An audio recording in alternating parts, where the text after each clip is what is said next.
ये कश्मीर है और जम्मू कश्मीर पंचायत में जैसे जैसे दिन चढ़ रहा है और सूरज की किरणें चेहरों पर जोरों से पड़ रही हैं, ऐसे ही कुछ सियासी पारा भी जम्मू कश्मीर का चुनाव के मद्देनजर बढ़ रहा है। चार बेहद खास मेहमान आज हमारे साथ चर्चा में शामिल होंगे, क्योंकि इस बार कश्मीर की जनता भी, जम्मू कश्मीर की जनता पूछ रही है कितनी पार्टियां, कितने दल, कितने गठबंधन, कितने निर्दलीय, हमें सोचना है किसको वोट देना है। गुलाम अली खटाना साहब जो कि सांसद हैं राज्यसभा के भारतीय जनता पार्टी के, बहुत स्वागत है आपका हमारे साथ मंच पर जुड़ने के लिए। सबसे पहले खटाना साहब आपके पास आते हुए, कितना बदला है कश्मीर? क्योंकि आप नया कश्मीर कहते हैं, वो कहते हैं कुछ नहीं बदला, नया कश्मीर वाकई बना है। तो आज जब हम डल झील के किनारे बैठे हैं, 5 बातें आप बताइए जिसकी वजह से आप जनता को, देश को समझा सकें कि हाँ ये नया कश्मीर है। भाई माइक उठा लें सब। पहले तो यही है, हाँ जी, माइक उठा लें सब। पहले तो ये है मैडम, आपका यहाँ स्वागत है जम्मू कश्मीर में और दुनिया की खूबसूरत जगह पे। और मैं देश के वज़ीर आज़म नरेंद्र मोदी जी को मुबारकबाद दूंगा कि जिनकी वजह से हमें ये मौका फ़राहम हुआ कि हम यहाँ आपके सामने रूबरू हैं डल गेट पे। और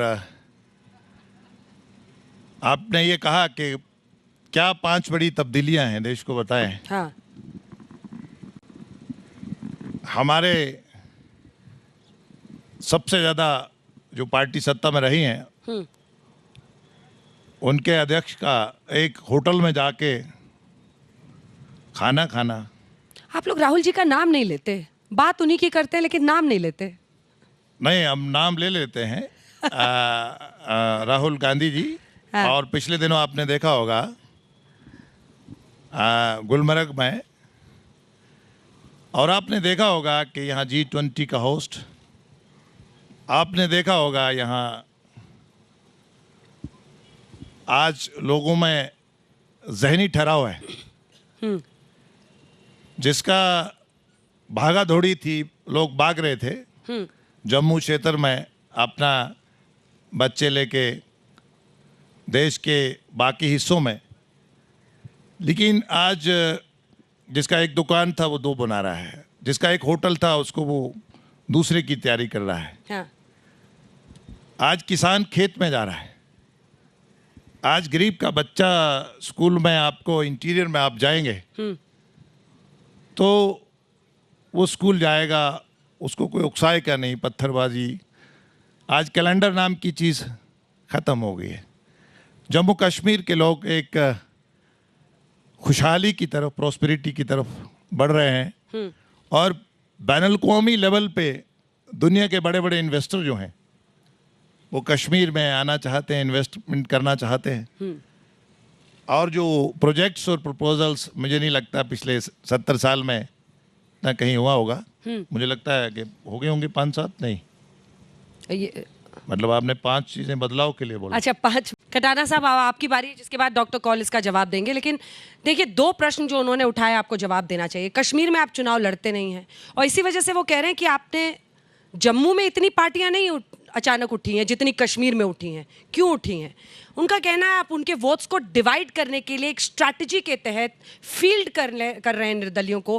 पहले राउंड की 24 सीटों पे 92 निर्दलीय हैं, अगले राउंड में 122 निर्दलीय उम्मीदवार हैं कश्मीर में, और कश्मीर में लड़ने की हिम्मत आप लोग क्यों नहीं दिखाते? ये उनका प्रश्न है, जवाब दीजिए। मैडम, थोड़ा सा हमें इस सब चीज़ के बैकग्राउंड में जाना होगा। जब कांग्रेस ने मुस्लिम कॉन्फ्रेंस से नेशनल कॉन्फ्रेंस बनाई तो उन्होंने क्या करा कि जो नॉन कश्मीरी स्पीकिंग मुस्लिम था, even Kupwara, Baramulla, Bandipora, even Anantnag, even जो कश्मीर का गरीब कश्मीरी है, मतलब उन्होंने ऐसा ढांचा बनाया कश्मीर में कि कुछ एक फैमिली के चंद लोगों के पास पावर रहे और हम उसका एंजॉय करें, जम्मू कश्मीर के रिसोर्सेज को हम लूटें। आपने सुना होगा कि भारत के वज़ीर आज़म रहे हैं कांग्रेस के राजीव गांधी जी, उन्होंने कहा हम 100 रुपया भेजते हैं, हमें 10 रुपये ग्राउंड पे पूछते हैं। प्रॉब्लम ये हो गई है कि भाई अगर आपने करा क्या है यहाँ 70 साल में? आपको यहाँ का ओबीसी दिखाई नहीं, उसको आप मुसलमान नहीं समझते, वो भारतीय जनता पार्टी सर्वे करवाती है। आपको पहाड़ी दिखता नहीं है, आपको अनंतनाग का कश्मीरी को भी आप गुजरी बोलते हैं। आप जो लाते हैं उसको आप टेक्निकल एयरपोर्ट्स और बाकी जगह इस्तेमाल करते हैं, ऐशो असरत करते हैं। आपको प्रिंस थोड़ी ना बनाया था।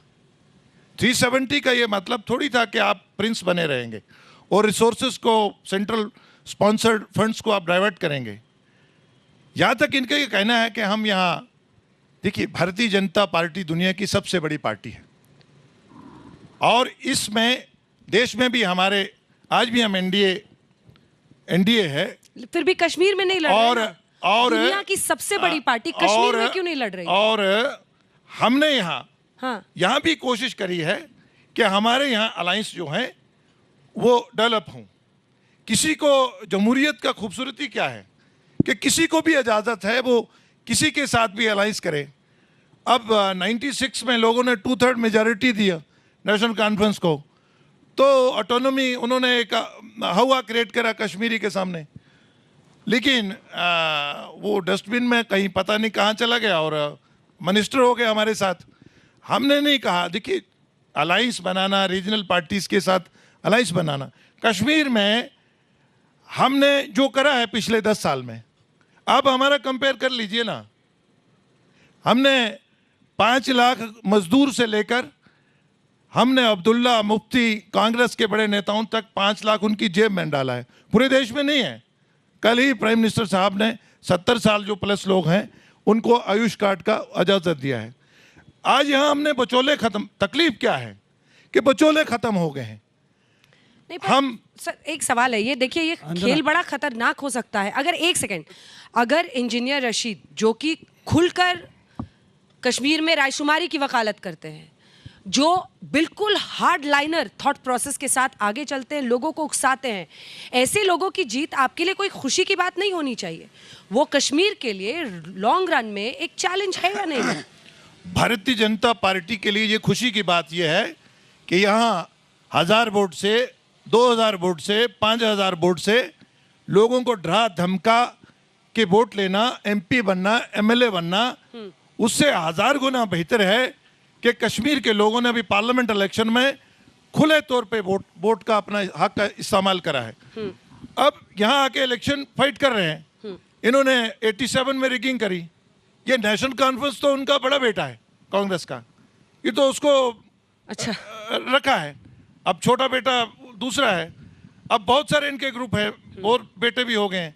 अब इल्ज़ाम हम पे लगाते हैं, लोगों को बेवकूफ़ बनाते हैं, कभी इस्लाम का बीच में ले आते हैं कि मुसलमान खतरे में है। अरे देश दुनिया में मुसलमान को कोई खतरा नहीं है, खतरा है इनकी लूट खसूट को है, इनकी Z++ को खतरा है। ये लोगों को डराते हैं।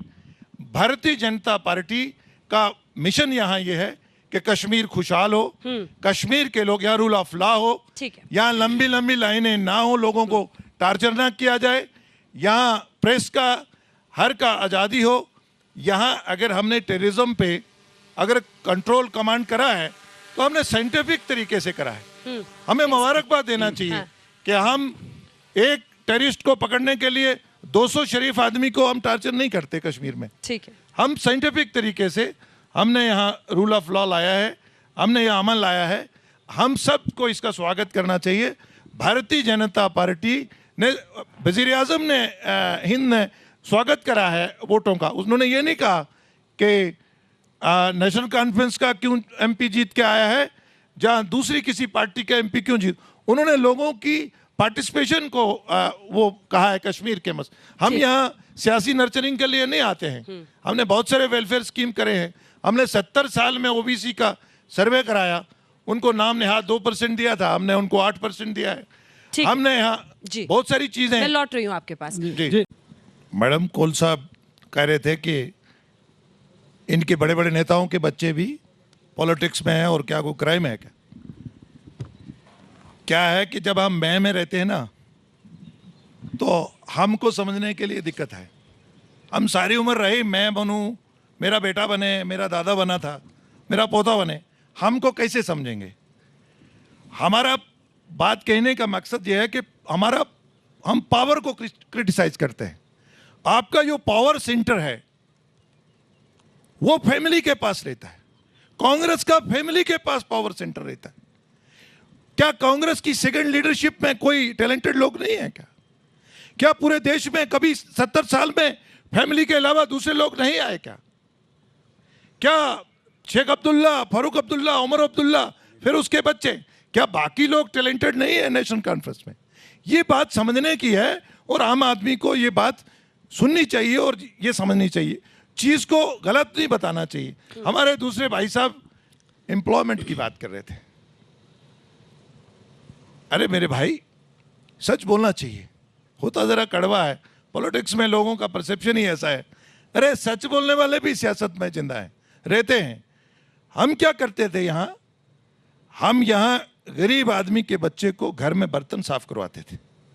10 साल उसको बर्तन साफ करवाए, फिर उसको पीएचई में, पीडीडी में, जहाँ आज भी आप डाक बंगलों में जाइए सरकारी, वहाँ आपको 10-10 साल, 15-15 साल के बच्चे जो 9,000, 8,000, 7,000 वो रहेंगे और उनका इस्तेसाल करते थे। और फिर उसको रैपर 15 किस्म का इन्होंने रैपर शुरू करा। अरे आपने उनकी 20 से 40 साल की जिंदगी खत्म कर दी।